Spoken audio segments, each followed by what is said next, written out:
Hello and welcome back to the FPL Fan Show. This is a player price edition.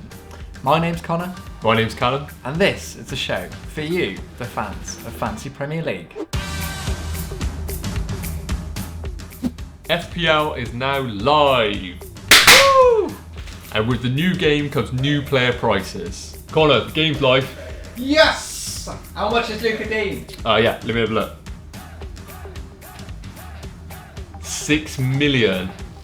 Sake! Yeah, I don't think he's happy. Yeah, you're right, Callum. Yeah, there are a lot of great player prices to go through. So, without further ado, let's look at the best value players. Right, Conor, we are spoilt for choice on players this season, so where should we start? Well, I think it's only fair, and for my sins, they are Premier League champions. So we're going to start with Liverpool. Yeah. Okay, so last season, obviously, Mane versus Salah was, it was a big debate, wasn't it? But I think this season it's a lot more simple. I think for us, Salah is the much better option. At 12 million, that seems pretty good value for me. Obviously, he's a very selfish player. He shoots a lot, and penalties is a big thing. Yeah. I think that pushes him over the edge, doesn't it? Obviously, with Milner getting older, he should be on the bench. So yeah, he should have the pens. Yeah. So yeah, Salah very good value. What's your thoughts? Yeah, I have to agree. I think looking at the ownership already, I think if you're looking for a differential start to the season, then Mane could be a pick. But I think we both agree here at 12 million. I think Salah is just the one to go for at the start of the season. Right. Who should we be looking at next then? Yeah, so similar to the Liverpool pair, FPL have given us another pricing headache with De Bruyne and Sterling coming in at 12 million. So I think this one's a little bit tougher than the Salah-Mane debate. I think when you look at both, you're getting the explosiveness from Sterling, as you saw after the lockdown, the hat-trick and the goals in that period were what we expect from Sterling. However, from De Bruyne, across the course of the season, it's just kind of what you expect from him. Goals, assists. And I think if you're looking for misty consistency in a man that you can put the captaincy armband and not sweat over it, I think De Bruyne's the one there at that price. What do you think, mate? Yeah, I mean, I know some people think it's quite close. For me, I actually disagree a little bit. I think De Bruyne is the one to go for. Yep. I'm just not sure I trust Sterling. Yeah. I know he was very good at the latter part of last season, but when you look at his whole season performance, he had a massive gap. Yeah, not doing very much. And when you're spending that amount of money on a player, you just can't have that. I don't want that. Yeah. De Bruyne, again, the thing is, penalties. Man City is such an attacking team. He's got them. For me, it's an obvious one. Game time as well. Yeah, exactly. So I'm De Bruyne over Sterling. Yeah, I have to agree. A big discussion since the launch of the game has been the reclassification of some big names. And I think the one that sticks out for us is Aubameyang. Now moved as a midfielder, 12 million price tag. Thoughts on that, mate? What a juicy move from FPL, yeah, right? It's a bit of a headache. Yeah, it's a very interesting one, this. Obviously, when you look at it at face value, he is really a striker. He tends to play on the left, and especially if Lacazette goes, he will be playing right up top. Yeah. The issue I have with it is he's the same kind of price as, Salah, Mane, and obviously De Bruyne and Sterling are only slightly below him. I actually think I prefer all those players over Aubameyang. Yep. I'm just not sure I entirely trust him. Yes, he scores, 20 goals a season, but we're not sure what Arsenal we're going to get, and he's quite hard to predict when the Halls are going to come, isn't he? Yeah. So what's your thinking? Yeah, I think you hit the nail on the head there. I think looking at the players that we discussed with Salah, Mane's, they're going to get the picks over Aubameyang, I think.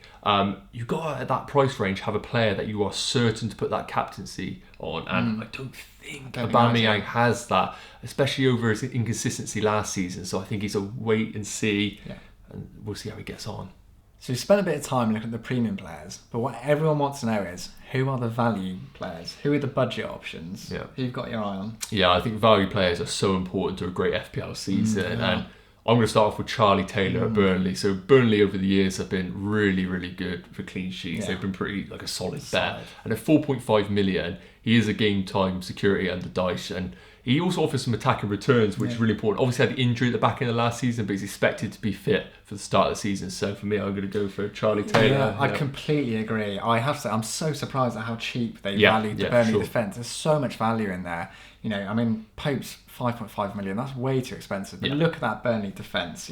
Taylor, Bardsley's another one to keep an eye on. Yeah, if he keeps his spot. Definitely. But I think Taylor's really good value, so Burnley defence is good for us. There's a couple of players that I've got my eye on, and I think there's two that are really standing out to me that I like. So the first one is Alan Saint-Maximin of Newcastle. Right, 5.5 million is a bargain, I'm telling you. Okay. I think the reason he's been priced so cheap is that when he came to Newcastle last year, he wasn't starting all the games. No. But if you look at the latter part of the season, I think he was starting all the games and he got some really big hauls. I think he got like 3 assists versus Bournemouth. Yeah. He's a quality player. Yep. So attacking, gets in the box. Yes, I know Newcastle don't have, possibly the best players around him, but he has got the ability to score goals. So he's very good value. And the other one I've got my eye on is Souček from West Ham. Obviously, I know a lot about David Moyes, being an Everton fan, and I see a lot of Fellaini in Souček. Yeah. You only have to watch a couple of West Ham's games at the end of the season, and he does get in the box a lot. Yes, he's a defensive midfielder, but he gets in the box, gets a few shots off, so he will get a couple of goals. And at 5 million, he's kind of a standout in that bracket, I think. But what do you think of those? Yeah, I like Souček, definitely. I think if you're looking for a midfield 5, then he's a great option. Whether he's going to be too expensive if you want that 4.5 mil, but as you mentioned, he looks good at that price range. Yeah. Whereas St. Maximin, I agree, he's going to be that talisman figure a little bit in Newcastle. If they can perform, he's going to be that main source of goals. So I agree. If Newcastle find a bit of form, then it's going to come through him, definitely. So I also really like Vinagre. I think that's how you pronounce it. Of Wolves, 4.5 million. So for those who don't know, Johnny's injury is going to be putting him out until 2021. And at 4.5 million, Vinagre looks like such a great option getting into that Wolves defence. There's some big premium players in there, the likes of Doherty and now Bolly. Don't expect Doherty returns from Vinagre, but if you want that slot into a real trusted defence and also possibly some attacking returns, I think that could be a really wise pick there. Yeah, I think it's worth saying as well that Wolves haven't got any European football this year. No, of course. So I think that really benefits them, makes him an even better pick. Yeah, I agree. Yes, good pick. Any players you're looking at? I've got an eye on Phil Foden.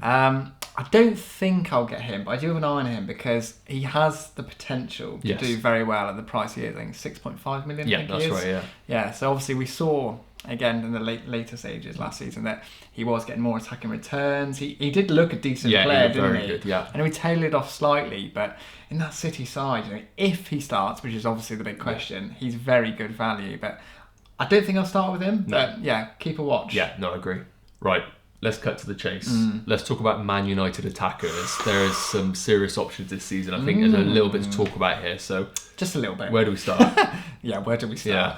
All right, let's go from the top. So I think the best value player here, and it might sound a bit surprising because he's the most expensive, but it's Fernandes for me. Yeah. I think he's a little bit underpriced at 10.5. He did very well last season on penalties, free kicks. He looked fantastic. And Man United they did a lot better, didn't they? In the second half of last season. So Fernandes is the best one. I nearly got that wrong. Fernandes is the best one for me. Looking at the others, it gets a little bit more complicated. What's your thoughts on Greenwood? Yeah, so Greenwood at 7.5 million, I think. Greenwood's a difficult one. Looking at Fernandes right now, I think you just got to invest in him. Put your money there. I think with Greenwood, if Sancho comes into the side, then Greenwood's minutes are definitely going to be affected. But if Greenwood cements that spot like he did last season, then he could be great value. But I'm going to wait and see on him for sure. Yeah, I nailed that one, I think. But the big one is obviously the position change. Rashford going into midfield. What do you think? Is he worth it? I see a lot of people putting him in their teams. I don't think he's a good pick at all. I'm sorry, I just don't. I think without penalties, he's not the same player. I think if he was like 8.5 million, yes, you can consider him. But if you look at when he didn't have penalties last year, he did not do that well at all. Martial was doing better, Greenwood was doing better, Fernandes. At 9.5, he's just a little bit too much for me. What do you think? Yeah, I think with the extra million into Fernandes, I think you just get a lot more value there. And I think Rashford will do well, but as you mentioned, penalties being taken away. I just think Fernandes is the pick there for sure. What about the final one, Martial? Yeah, Martial. Well, probably, arguably, him and Fernandes being the best picks from the back end of last season, wasn't he? He played so well. And 9 million in the forward role, that seems like good value, but as I mentioned, I think there are some really good options in the forward line. And I think when you're going to be investing 10.5 into Fernandes, you really are going to be heavily invested in Man U if you go in both. So I think, as we mentioned... I think there's better other forwards than Martial. I think when you got Ings cheaper, you got Jimenez cheaper, I would feel a lot more comfortable with them in my team than I would Martial. So I think we agree Fernandes is the one. And wait and see on the others, Now, Callum, it's time to upset some people and tell them who is overpriced in the game. Right, who are you going for? Well, you said about upsetting some people, so I'm going to upset you. And I know it's not a personal vendetta, but I'm going Lucas Digne. No, you're not. Yeah, I know, mate. 6 million for an Everton left back. Do you want to film it again? After that season that's gone by, I think if he came in at 5.5, good option. But Everton have got to do something big at the start of the season, justify a 6 million price tag. It kills me, but you probably are right. You know I'm right, mate. Come on. All right, that's enough. Yeah, that's who's enough. your pick, mate? Let's move Okay, on. my pick is Firmino. 9.5 million, what were you doing? Yeah, that's big. That is far too much. Yeah. He scored like 1 goal at home Yeah, last yeah, season. It's ridiculous. So yeah, let's move on. Lastly, it would be rude not to discuss some of the new boys in the league. So Callum, who has caught your eye? Yeah, I think I speak on behalf of everyone in the FPL community when we say Werner is looking a great option, isn't he? Yes, you do. So 9.5 million. Looking at his Bundesliga record, he's got some good stats there. And whether he brings that into this Chelsea side, I think the big one is we don't know where he's going to sit in this side, whether he's going to be up top, coming off the left.